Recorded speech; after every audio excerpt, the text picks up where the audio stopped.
Quand on parle des grands tzadikim, leur force, c'est leur bouche. Si quelqu'un fait attention à sa bouche, il la purifie, il ne parle pas de sonara, il ne fait pas de mensonges, il n'insulte pas, il ne fait pas des gros mots, il ne parle pas de choses interdites, alors sa bouche se sanctifie, c'est nôtre. L'être humain, il est être humain dans la valeur où il est appelé Médaber, il parle, en cela il est différent de l'animal.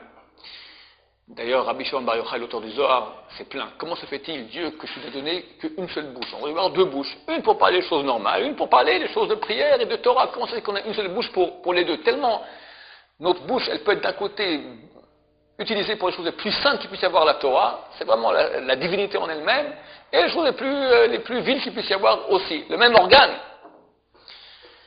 Le fils de Rabbi Sion m'a raconté, de Rabbi Sana Abba Shaul m'a raconté, qu'un jour son père lui a dit, ça fait 38 ans que je n'ai pas sorti un mensonge de ma bouche. Quand quelqu'un qui ne ment pas depuis 38 ans, il prie à Dieu. La parole, quelle valeur elle a? Elle est émette, elle est vérité. Dieu dit, c'est vérité, ce que tu dis est vrai, il faut le faire. Un jour, un avraire, un étudiant, alors Bension lui a dit, Kvod Arav, j'ai un projet, on m'a proposé d'acheter une maison dans le quartier Telston. Je vais prendre conseil sur le Rav. Est-ce que le Rav conseille de me l'acheter, oui ou non?